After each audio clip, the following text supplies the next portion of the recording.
Hello my peoples! Good morning, I'm Analise, and before we get started, make sure you go down below, subscribe, and hit the notification bell. So today we're going to be talking about some common myths in ballet and just saying like are they true, and then I will be explaining some of them because I want you guys to be more educated on dance and just ballet, even though I'm not that educated myself, but it's a vibe. I realize that I look a little rough and I'm kind of out of it, but that's because I had a dance team sleepover yesterday. So I took like photos and videos and stuff from yesterday, so if you want to see them, they will be on my Instagram and the link will be in the description. Anyways, let's get started. Myth number 1, you have to start young. Now this isn't true at all. Yes, it will give you an advantage if you start ballet at a younger age, but there are plenty of amazing dancers that started ballet in their teens or even when they're adults.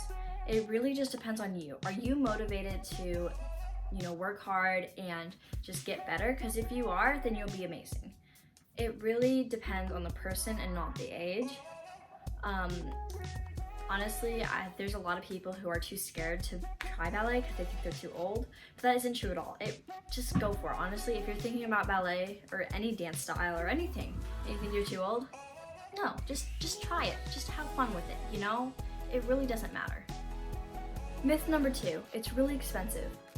Now this one isn't quite a myth, it really can vary because on top of point shoes and leotards, tights, skirts, extra things, it can definitely add up, and also dance classes too, especially if you're going to like a higher dance school or something rather than just a small studio. This one isn't as much of a myth, it really depends though. It can be a lot of money though. Myth number 3, we're naturally flexible. Now this one definitely is a myth. Yes, there are some dancers that are, but there's some people that aren't dancers that are naturally flexible. It really doesn't matter. The thing about dancers are we are more flexible, but that's because we stretch and we practice it at class, like every week. We always are trying to get that oversplit or that back bend, so it really doesn't matter. You can get just as flexible if you're stretching on your own at home. It doesn't matter if you're a dancer or not. Myth number 4, it's only for girls. Now that is the stupidest thing I've ever heard. Ballet is for anyone. It doesn't matter of your height, your age, your gender, your weight, it really doesn't. I think a lot of guys want to do ballet, but they think that their friends will make fun of them or it's too feminine, but ballet isn't just a girl sport, it's for anyone to do. And I think that there's a lot of amazing male dancers. I know many myself in person, but it really doesn't matter of your gender to do ballet at all. Myth number 5, it's easy. Now, whoever told you that, they're just talking bull, okay? I'm sorry, but dance is not easy, especially ballet. Ballet, it takes so much physical exercise and training that it's really difficult on your body. It's really hard on your body to do that. You can easily get injured, very much so. Also, unlike sports where there's like a ball and it's a game, there's players, ballet, you have to be on music with everyone else, and it can be a class from, it can be by yourself, or it can be like, I don't know, like 30 dancers, right? And you all have to be doing the exact same thing at the same time. That's difficult, okay? That's difficult.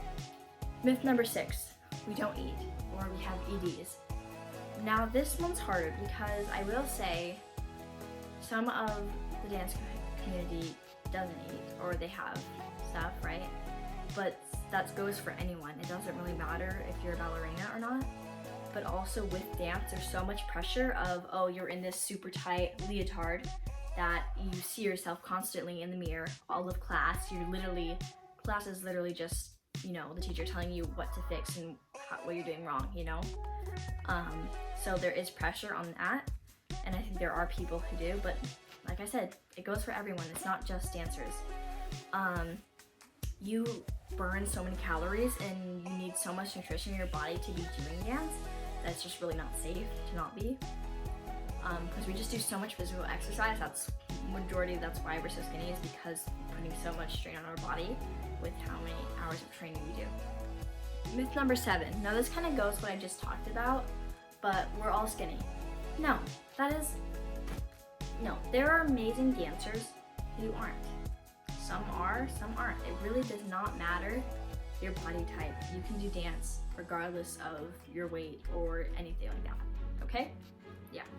Myth number 8, we're weak and fragile. Now that's silly, you guys, okay? I think a lot of people think that because we're very petite and, you know, we're short and we're tiny, at least the majority is, right?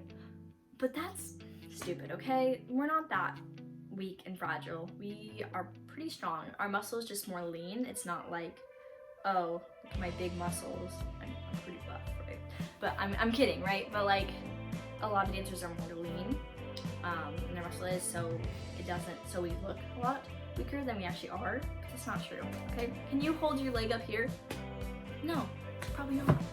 Myth number 9, our feet is all messed up. Okay, this can be true if you are on point and you get a lot of blisters, like if your shoe doesn't fit, or just even if it does, like you get a lot of blisters, you could get ingrown toenails.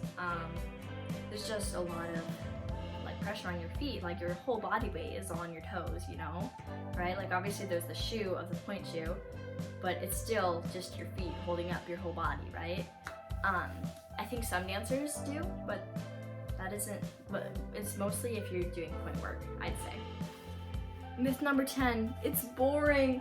Ugh. No. Okay, it can be boring if you aren't into it, but if you're a ballerina and you like it, then it's not boring. To me, football's boring, okay? I said, wow, you know, baseball's boring. Anything can be boring if you're not into it. A lot of dancers only dance because they love it. You know, maybe some of them, like their family wants them to do it or something like that. But dance is really hard, you guys, okay? And you really have to love it if you're sticking with it. I have so much respect for the dancers that are like professionals. Like you have to go through so much to get there. And the fact that you didn't give up really shows how much you love dance. And I just have so much respect for that. So, yeah. It's not boring unless you think it's boring. It really depends on the person you are, I guess. And the final myth, myth number 11, there's a lot of pressure. Now, this is true. This is not a myth. There is a lot of pressure when it comes to dance. You know, there's the dancer body stereotype, which is the super slim, you know, not very tall female, right? And there's so much pressure to be perfect, to have this perfect turnout, this perfect split, perfect releve, you know? So that is not a myth. There is a lot of pressure when it comes to dance, but I think a lot of people eventually just get used to it and work through it, and they don't let it stop them from doing what they love. Anyways, thank you for watching this video. I'm sorry I haven't been posting as much. I will try to if I have the time. We have the recital coming up, and so I haven't had as much time to be making videos because I'm just working on, you know, dances together, and I have a talent show and stuff coming up, so like I haven't had as much time in school and everything, but I will try. Anyways, thank you so much for watching this video. If you enjoyed, please smash that like button, and I'll see you all next time. Bye!